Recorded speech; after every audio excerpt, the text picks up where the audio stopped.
Hi, it's Tracy from Fibrofantastic Wellness Coaching. This week I wanted to just chat to you about the frustration of actually getting a diagnosis with fibromyalgia. It was 1989 when my symptoms first started, so that's over 30 years ago. And my symptoms first started with lots of fatigue, really horrendous irritable bowel syndrome. But it wasn't until the year 2000 that I actually got my diagnosis. And that was after rounds and rounds and rounds of different tests, blood tests, x-rays, lots of exploratory stuff that always came back as being normal. And it's just horrible because you actually sit in the doctor's office, you actually get to the point where you sit in a doctor's office and you're just almost praying that they'll find something wrong with you, which is horrible really. But that's the reality. That was my reality anyway, is that I'd always want them to find something wrong with me so that I could actually justify to myself, but more importantly, that I could justify to my family and friends that I'd been right all along, that I was suffering with pain and that what I was feeling was real.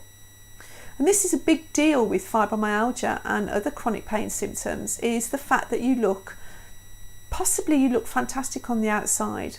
There's no outward sign of your struggle, but the reality is inside we're dying, not literally dying, but we're consumed with pain in many different forms. Our muscles, our bodies, they just ache. We might have irritable bowel syndrome, which creates a whole host of problems there. Digestive issues, other digestive issues. And the fatigue, the overwhelming fatigue that you just can't explain to another person unless they've actually experienced it for themselves. So even before, you have to go and sit and face a doctor, you have to justify all these things to your family. And to be fair to them, it's not difficult to wonder why they look at us and maybe doubt us, because the reality is, how can you expect them to understand? The only people that really understand what we're going through is another sufferer. And then you're brave enough, you go off to the doctors. As I say, you go through all the shed loads of tests, all the results come back normal, and again you have to try and justify yourself to the doctor. I got through a number of doctors from 1989 until my diagnosis in 2000. I went through all sorts of doctors, and every single one of them, told me to go away, to do more exercise. That was the biggest one. You're not doing enough exercise. Have you ever tried doing exercise when you're in this amount of pain? They clearly hadn't got a clue what they were talking about. I'm not saying exercise doesn't help, because as time's gone on, years later, I've found that it actually does, but not the kind of exercise that they were advocating. And then, all the digestive issues I had, I was always told, go away, eat more fibre, it'll be fine. Well, it wasn't fine. So as time goes on and you're doubted less and less by your family, that you kind of get the impression that the doctors aren't really on board with you, you start to question your own mind. You start to wonder if you're actually making it all up and it's in your head. And then when you get that suggestion put to you by a doctor that there's the potential that it could be all in your mind, then you're just on a slippery slope down to depression. That was my case. That was how things panned out for me.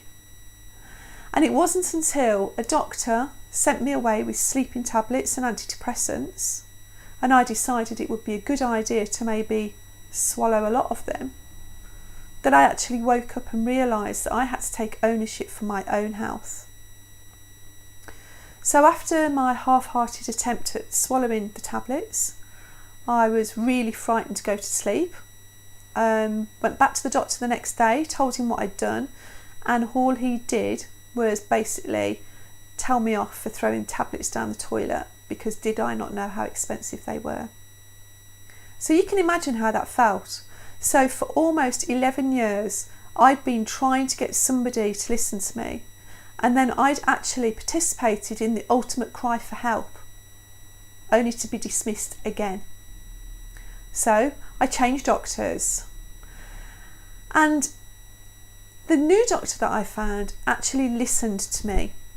He actually listened. He sent me away for all the tests again, and all the tests came back normal again. But then he actually started to feel my body and put pressure on certain places. And then that was when the pain really hit. And he announced to me the word fibromyalgia. Yes, I'd actually got a diagnosis, and that felt amazing. That felt incredible, because somebody believed me, and all this pain and all this suffering that I'd had for 11 years actually had a name. So I want to speak to you at the moment. If you're going through that process of all of the tests that come back normal, and all of that demotivating, demoralising journey, don't ever doubt yourself. Don't ever think it's in your head, because just because others don't buy into it does not mean you're imagining it. So please take ownership for your health. Don't slide into that slope that I did and take drastic measures to be heard. You know, if your doctor's not listening to you, then go find one that does. You know, you're not alone. There is a fibromyalgia and chronic pain support community out there. You have to pick and choose which ones you go to, because some of them are just one big pity party. I like to think that mine isn't like that, but again, I'm biased. But today's message really was just a message of hope, so that no matter how difficult things are, no matter how long it takes from your first symptoms to your eventual diagnosis, just hang in there. Just believe in yourself, be true to yourself, and don't ever doubt the pain and the fatigue that you're feeling. Just because there's not outward signs that you're suffering doesn't mean to say that your suffering isn't real. So if you've liked this video, if you've heard something that you like, just like and subscribe below. And you can always come over and visit me at www.fibrofantastic.com. There's lots of help and support and advice on there for you. And I'll be back soon with another video. Until then, be gentle with yourself and take care. Bye for now. Bye.